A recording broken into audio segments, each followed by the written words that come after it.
Hi, this is ZPPS Taurgaon. Today we are starting our daily activity. One day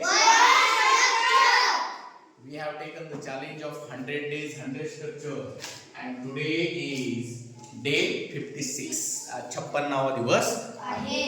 बघा आजचं जे structure आहे त्याच्यामध्ये आपल्याला कूडचा वापर शिकायचा आहे. यूज ऑफ कूड. आता लक्षात, कूड म्हणजे काय बघा, एखादी गोष्ट आपण करू शकत होतो ते कॅनचा भूतकाळ आहे. एखाद्या वेळेस आपल्याला जर असं म्हणायचंय की आय कॅन प्ले क्रिकेट, तर त्याचा अर्थ होतो मला क्रिकेट खेळता येतं किंवा मी क्रिकेट खेळू शकतो. ठीक आहे, पण आपल्याला आता येत नाही. आता येते का? नाही. आधी येत होतं. मग आपल्याला काय म्हणावं लागेल मग आता? I could play cricket. मला क्रिकेट खेळता येत होतं. म्हणा मोठे ना,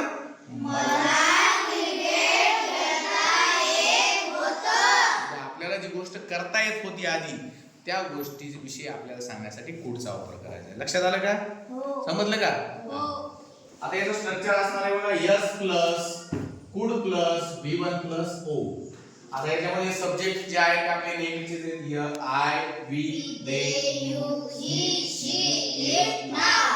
ठीक आहे, इटचा वापर कोणासाठी करायचा आहे तुम्हाला माहिती आहे, निर्जीव वस्तू आणि प्राण्यांसाठी. ठीक आहे, नाव मध्ये कोणतेही नाम घेऊ शकता तुम्ही, एखाद्या व्यक्तीचं, स्थळाचं, ठिकाणाचं नाव म्हणजेच नाव. ठीक. आता इथे पुढे घेतलं आपण सगळ्यांसाठी सेम. इथे V1 वेगवेगळी घेतली. ठीक आहे, तुम्हाला आता मी विचारतो, सांगा मला नाचता येत होतं किंवा मला नाचता आले. चला कोण सांग, याचे दोन्ही अर्थ होतात.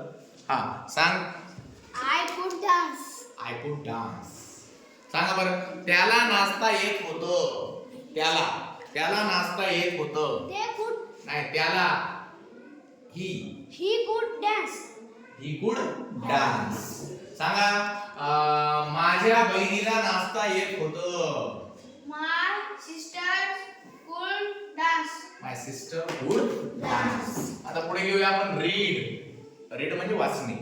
ठीक आहे, सांगा प्रियंकाला इंग्रजी वाचता येत होती.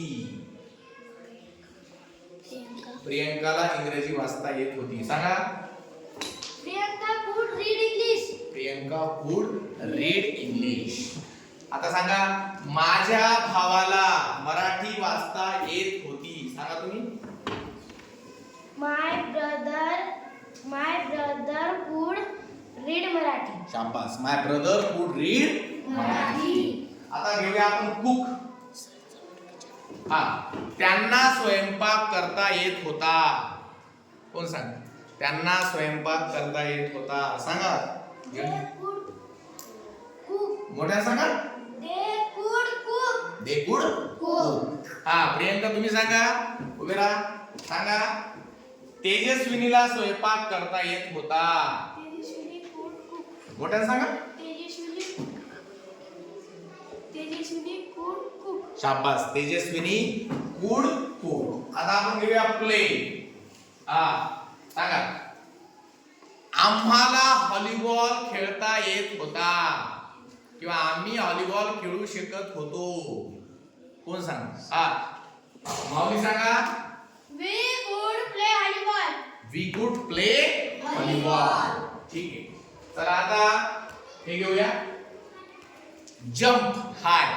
ठीक आहे, सांगा सिद्धार्थला उंच उडी मारता येत होती किंवा सिद्धार्थ उंच उडी मारू शकत होता. सांगा सिद्धार्थ कुड जंप हाय. सिद्धार्थ कुड जंप हाय. शाबास. चला आता पुढे घेऊया डू हार्डवर्क. चला ती मेहनतीचे काम करू शकत होती. इकडे या, तेजस्विनीकडे या. ती मेहनतीचे काम करू शकत होती. सी कुड do do hard. Work.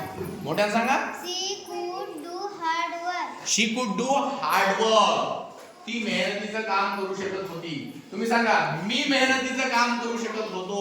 I could do do hard work. I could do hard work. चला आता पुढे घेऊया किक. एखादा प्राणी आपल्याला तो लात मारू शकत होता. एखादा प्राणी आपल्याला म्हणायचंय की तो लात मारू शकत होता. कोण सांगतो? हा तू सांगा. इकडे इकडे इकडे इकडे तू सांगा. It could kick. हा तो मला लात मारू शकत होता. It could kick me. हा तो तिला लात मारू शकत होता. It could kick her. तो त्याला लात मारू शकत होता. It could kick him. him. पुन्हा एकदा. It could kick him. him. पुन्हा एकदा. It could kick him. हा तो तुला लात मारू शकत होता. It could kick you. हा इट कुड किक यू. बसा खाली. अशा पद्धतीने आपण या ठिकाणी कुडचा वापर करून स्ट्रक्चर बनवू शकतो. So it is the homework for you that you should make 30 sentences using this structure. Okay? Thank you so much for watching our video. This is Chadvi Viers Zaudgaon. Thank you.